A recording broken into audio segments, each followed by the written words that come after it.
அனைவருக்கும் வணக்கம். TNPSC group 4 2026 இலக்கண வகுப்பு ஸ்டார்ட் பண்ணுறோம். இன்றைக்கு வகுப்பு ஒரு ஓர் இலக்கணம். முதல் டாப்பிக்கு ஒரு ஓர். இந்த ஒரு எங்கே பயன்படுத்த வேண்டும், ஓர் எங்கே பயன்படுத்த வேண்டும், இது தெரிஞ்சதுன்னா ஒரு கொஸ்டின் கண்டிப்பாக நமக்கு 2025 குரூப் 4 இந்த கொஸ்டின் கேட்டிருந்தாங்க. இப்போ இலக்கணத்தை பொறுத்தளவு நீங்கள் என்ன பண்ணணும்னா, இலக்கணத்தை அப்படியே படிக்க தேவையில்லை, மனப்பாடம் பண்ண தேவையில்லை. ஒரு ஓர் எங்கே அந்த கான்செப்ட் எப்படின்னா, உயிரெழுத்து வந்தால், உயிரெழுத்து ஒரு சொல்லுக்கு முன்னாடி, ஒரு சொல்லில் முன்னாடி ஃபஸ்ட்டு முதல் எழுத்து உயிரெழுத்து வந்தால் அங்கே ஓர் பயன்படுத்த வேண்டும். எடுத்துக்காட்டு பாருங்கள், ஊர், ஏரி. அப்போ ஊர்னா உயிரெழுத்து முதல் எழுத்து வந்துருக்குது. ஏரி, ஏ உயிரெழுத்து.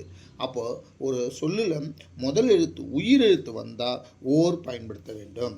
உயிர்மை எழுத்து வந்தால், சொல்லில் முதல்ல உயிர்மை எழுத்து வந்தால் ஒரு பயன்படுத்த வேண்டும். நகரம், நா உயிர்மை எழுத்து. வீடு, வி உயிர்மை எழுத்து.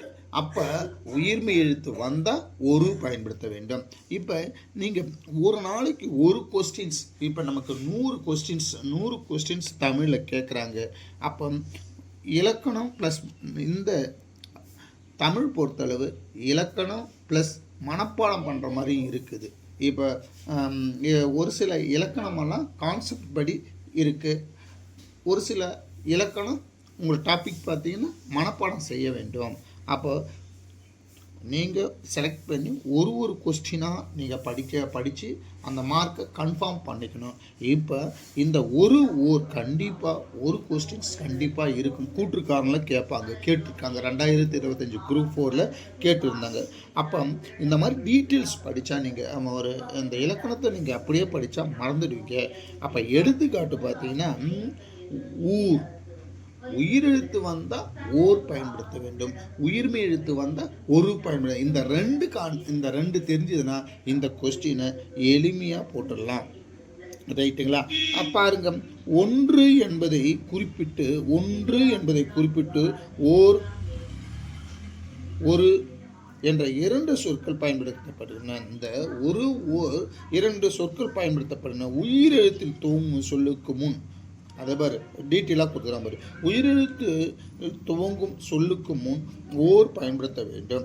உயிர்மை எழுத்து துவங்கும் சொல்லுக்கு முன் ஒரு என்னும் சொல்லை பயன்படுத்த வேண்டும். அவ்வளோதான். உயிரெழுத்து வந்தால் ஓர் பயன்படுத்த வேண்டும். உயிரெழுத்து ஊர், ஏரி அப்படி வந்ததுன்னா ஓர் பயன்படுத்த வேண்டும்.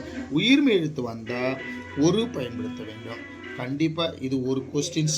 அப்போ டெய்லி இலக்கண வகுப்பு ஒரு கொஸ்டினாக உங்களுக்கு இலக்கணம் கிளாஸ் நான் இதில் யூடியூப்பில் போடுறேன். இப்போ இதுக்கு நம்ம இலக்கண நோட்ஸ் நான் எழுதி உங்களுக்கு நோட்ஸாகவும் கொடுப்பேன். இந்த ஓரெல்லாம் கான்செப்ட், சின்ன கான்செப்ட் தெரிஞ்சாலே கண்டிப்பாக இதில் ஒரு கொஸ்டின் அடிச்சிடலாம். நன்றி, வணக்கம்.